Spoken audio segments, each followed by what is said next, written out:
हम अपनी ज़मीनें बचाने के लिए जा रहे हैं, वो हमारी ज़मीनें खा रहा है। अगर आप प्रशासन की बात करो, उन्होंने हमारा गांव तो बीच में से निकाल ही दिया। तो भाई पंजाब की मुसीबतें कम होने का नाम नहीं ले रही।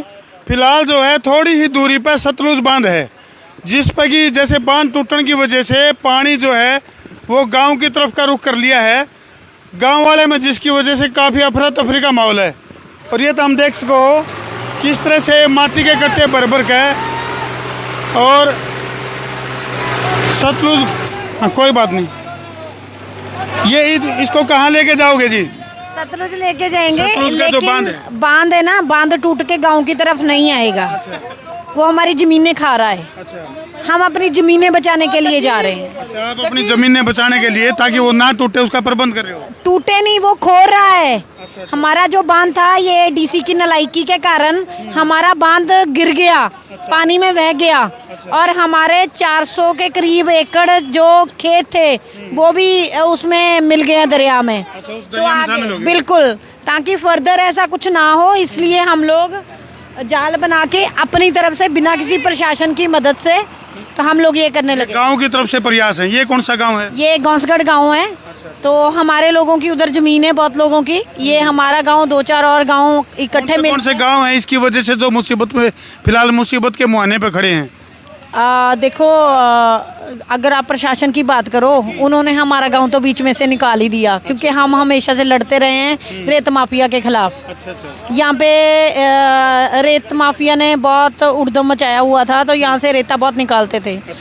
तो हम मार्च से अभी तक इनके खिलाफ लड़ रहे थे। मैं वकील हूँ हाई कोर्ट की, ये मेरा गाँव है। तो नाम आपका? मेरा नाम सिमरनजीत कौर गिल है। तो जब लड़ रहे थे तो मेरे ऊपर अटैक भी हुआ, जानलेवा हमला भी हुआ।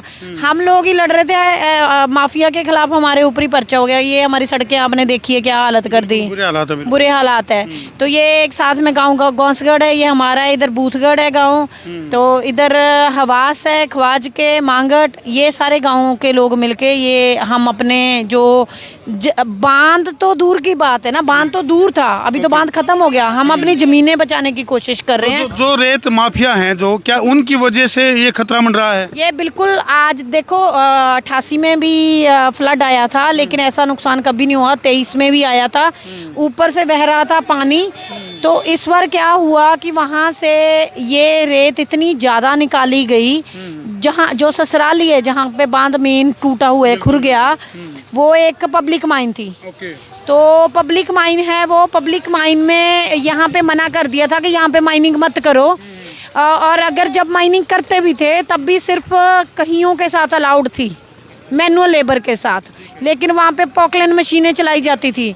तो इन एक्सेस में जो धड़ल्ले से माइनिंग हुई वहाँ के, जिसकी वजह से धड़ल्ले से माइनिंग हुई वहाँ पे, अभी वहीं पे है माइनिंग वाले लोग भी। अब उनकी ड्यूटी लगाई है प्रशासन ने कि भाई तुम लोगों ने खराब किया, संभालो। तो उनके ठेकेदारों ने उन लोगों को लगा रखा है, क्योंकि उनको पता है भी फिर बुरी हालत। हाई कोर्ट में आप जो लड़ाई लड़ रहे हो वो कहाँ तक चल रहा है? हाई कोर्ट में इनके खिलाफ हमारी लड़ाई थी कि हमारी सड़कों के बीच में से नहीं निकलेंगे। तो हम लोग ये 2-4 दिन पहले ही हमारा डिसीजन हुआ है, हम जीत गए हैं हाई कोर्ट में। लड़ाई आप जीत गए हो, लेकिन दूसरी लड़ाई के लिए तैयारियां जो है वो तो हम देख सको भाई, किस तरह से माटी के कट्टे बरबर का है। फिलहाल जो है इन कट्टों को सतलुज का जो बांध है, जो टूट रहा है, वहीं लेके जा रहे हो ना सारे कट्टों को। तो कितने दिन से लगातार इस तरह का प्रयास चल रहा है? हमारा तो 10-12 दिन हो गए हैं, तब से चल रहा है, ये सारे लोग लगे हुए हैं। लेकिन ये गाँव में आज शुरू किया, पहले वहीं पे कर रहे थे। तो वहाँ पे जब अब सिचुएशन देखी कि वहाँ पे क्योस हो रखा है, देखने वाले ज़्यादा आ रहे हैं, कभी कुछ, तो हमें लगा कि यहाँ से भरो, रात में हम लोग काम करेंगे। इस दौरान तो सूखी मिट्टी मिलना भी बहुत टेढ़ी खीर है, क्योंकि पूरे पंजाब जो है बाढ़ग्रस्त है। हमारा छप्पड़ है, हम छप्पड़ से निकाल रहे हैं। हमारा वो ग्राउंड है, ग्राउंड से निकाली। तो घरों में पड़ी थी, घरों से निकाली। ऐसी बस अपनी जो मिट्टी है सब लोगों ने इकट्ठी करके। पंजाब की जो धरती है उसको बचाने के लिए अपने घरों की मिट्टी को कट्टे में भर के, फिलहाल तो हम देख सको किस तरह से गांव वाले जो है कट्टे में भर के, और जो बांध जो टूट गया नदी का, वहाँ लेके जाओगे जो उसकी मुरम्मत, ताकि आसपास की जो ज़मीन है उसको बचाया जा सके। फिलहाल देखो जिस एरिया में हम खड़े हैं, यहाँ ही पानी को नहीं पहुँचा है, और उसी के ताकि वो पानी ना पहुँचे, ताकि ये इलाके जो हैं वो बाढ़ से बचाए जा सकें, उसी के ये प्रयास जो है वो लगातार चल रहे हैं। लगातार जो है आसपास में जित भी माटी मिला है और तो इन कट्टे में माटी भर के और उसको जो है उस बांध पर ले जाया जाएगा। क्या लगा आपने, आप लोगों का जो ये प्रयास है ये रंग लिया होगा? देखो रंग लाना नहीं लाना ये भगवान के हाथ है। हमारा काम है कर्म करना, हम कर्म करेंगे, फल देना उन्होंने उनके हाथ में है। बाकी बात पता है क्या है सर, अगर यहाँ पे बाढ़ आ जाती वो शायद इससे ठीक होती। यहाँ पे सिचुएशन ये है कि दरिया नीचे से बग रहा है, उसके कारण ऑलरेडी ये कई एकड़ ज़मीन है जो अपने अंदर मिला चुका है। तो हमारे खेती की जो ज़मीन है, कई एकड़ ज़मीन है सतलुज में मिल गई है सतलुज में, और कभी भी वो अब खेती के लायक नहीं रहेगी। और जो बांध था हमारा 50 साल पुराना बांध था, तो कभी आज तक टूटा नहीं था। 88 में भी फ्लड आया, जब भी फ्लड आया कभी नहीं टूटा, ऊपर से पानी बहता था। इस बार इन्होंने वही बोला ना कि गाड़ियाँ चढ़ा चढ़ा के उसकी इतनी बुरी हालत कर दी, दरिया ज़्यादा डीप हो गया तो सारा काम खराब हो गया। हम देखने लग रहे भाई किस तरह से जो है यानी आफत मुसीबतें जो है वो ख़त्म होने का नाम को नहीं ले रही। एक मुसीबत ख़त्म नहीं होती और दूसरी मुसीबत शुरू हो जाए है। फिलहाल जो सतलुज का जो बांध टूटा उसकी मुरम्मत के लिए जो कट्टे भर के जो गाँव के लोग लेकर जाने लग रहे थे, फिलहाल ये ट्रैक्टर फंस गया है, जिसको निकालने का प्रयास जो है वो 2 ट्रैक्टर और इसमें जोड़ दिए गए हैं। और आड़त है ये जो माटी के कट्टे हैं वो उस बांध को पाटने के लिए, ताकि वो उसको बांध को रास्ता जो है वो बंद करा जा सके। और ये जो गांव है कई गांव से डूबने के लिए प्रभावित हो सके हैं, तो उन्हीं गांव को बचाने की कवायद जो है वो लगातार चल रही है। हालांकि 9 तारीख की अगर मैं बात करूं तो गुरदासपुर में प्रधानमंत्री नरेंद्र मोदी जी का दौरा है और उस दौरे में बाढ़ पीड़ितों से मुलाकात, जो रेस्क्यू करके या फिर राहत शिविरों में जो मौजूद हैं बाढ़ पीड़ित, उनसे मुलाकात जो है वो 9 तारीख को 9 सितंबर को प्रधानमंत्री नरेंद्र मोदी जी की गुरदासपुर में होनी है।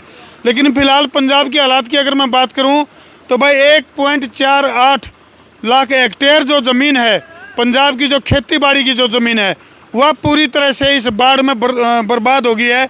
और उसी धरती को बचाने के जो प्रयास हैं वो तो हम लगातार देखने लग रहे हो।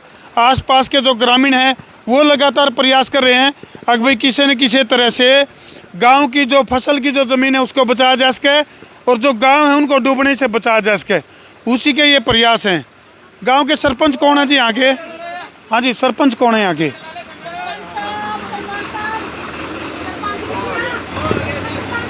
और सरपंच भी कट्टा भरते होंगे हैं? हाँ जी हाँ जी। केड़े भर रहे हैं वो ये अभी आए हैं जो? ये अच्छा, हाँ जी, राम राम जी। तो सरपंच साहब किस तरह के प्रयास चल रहे हैं? प्रयास तो देखिए जी 10 दिन से ही चल रहे हैं। यहाँ से गाँव से मिट्टी भरकर पहले लेकर गए थे ट्राली से, वहाँ थैले भर रहे थे, पर अब लीडरों की वहाँ आमद ज़्यादा आने की वजह से वहाँ प्रॉब्लम आती थी, थैला भर नहीं होता था। तो उन सभी के लिए हम यहाँ गांव में मिट्टी इकट्ठी करके यहाँ से थैला भर के 15-20 ट्राली वहाँ लेकर जाएंगे।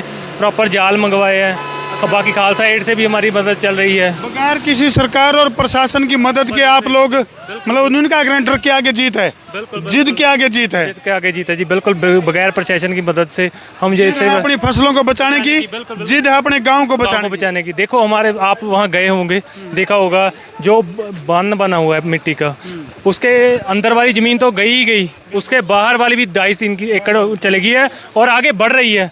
पीछे बारिश और पड़ रहा है, पानी ऊपर से आ गया तो हम कहाँ जाएंगे? चल ही रहा है। हाँ जी, किसी भी समय जो है बारिश शुरू हो सकती है, आ सकती है, बिल्कुल बिल्कुल। तो तब हम क्या करेंगे? तब हम क्या करेंगे? ना बारिश ऊपर हो गया तो पानी बाहर आ गया तो लुधियाना सारा डूब जाएगा। लुधियाना नीचे है, लुधियाना डूब जाए। लुधियाना कितना किलोमीटर है यहाँ से? इतों है 10-12 किलोमीटर। 7 किलोमीटर। तो बात पता है, पानी ना जो बाढ़ का आता है वो तो एक बार उतर जाता है, जो हमारी ज़मीनें चलेगी, हमारी पुश्तों की ज़मीनें हैं जो वो चलेगी, तो वहाँ कहाँ से बनेगी? वो 10-10 फुट नीचे से जा रही है, 10-10 फुट नीचे से जा रही है। हम तो सरकार से भी ये गुहार करते हैं कि जो हमारी ज़मीनें जा रही हैं उसके लिए प्रयास करें, उसके लिए आर्मी को बुलाएं, आर्मी वो नीचे पुल बना पत्थरों का बनाकर डिगिंग करके वो लेकर जाए, हमारी ज़मीन खोरने से बचाएं। धन्यवाद। तो फिलहाल तो हम देख सको भाई किस तरह के प्रयास चल रहे हैं। और फिलहाल जिस गांव में हम खड़े हैं लुधियाना से ठीक 7 किलोमीटर की दूरी पर हम मौजूद हैं। यानी कि अगर ये बांध की जो व्यवस्था है वो अगर मजबूत नहीं करी जावे है तो बांध टूटने की वजह से पूरा का पूरा जो लुधियाना है वो डूब सका है। उसी को बचाने के लिए और अपनी फसलों को बचाने के लिए, अपने गांव को बचाने के लिए इस तरह के ये प्रयास चल रहे हैं भाई लगातार जो है। तो हम देख सको पूरा का पूरा पंजाब फिलहाल बाढ़ की चपेट में है। जो पालतू पशुओं की अगर मैं बात करूँ वो लापता हैं। फिलहाल जो है पूरा का पूरा पंजाब जो है वो बदहाली का शिकार है। तो ये तस्वीर हैं जो आसपास के जो बचे हुए गांव हैं उनकी तरफ से गांव को बचाने के लिए जो प्रयास हैं। और सतलुज का जो डैम है जो टूटा उसकी मुरम्मत के लिए गांव वाले अपने सतर पर जो प्रयास कर रहे हैं, उन्हीं प्रयासों की ये तस्वीर तो हम देखने लग रहे हो। इन तस्वीरों पर छोड़ कर धरती जान लग रहे हूँ। केंद्र सरकार तो भी हमारी अपील है और भाई मौजूदा जो आम आदमी पार्टी की जो सरकार है पंजाब में, उस पर भी हमारी अपील है कि भाई फिलहाल जो है पंजाब को किसी न किसी तरह बर्बाद होने तक बचाया जाए। और जो आम पब्लिक, आम आदमी हैं, जो गांव के जो लोग हैं, इनकी जल्दी से जल्दी मदद करी जाए ताकि ज़्यादा नुकसान होने तक बचाया जा सके। इन तस्वीरों पर छोड़कर धरती जान लग रहे हूँ। कर दो वीडियो ने शेयर। मैं हूँ तारा देसी पत्रकार धर्मू, कर दो भाई शेयर।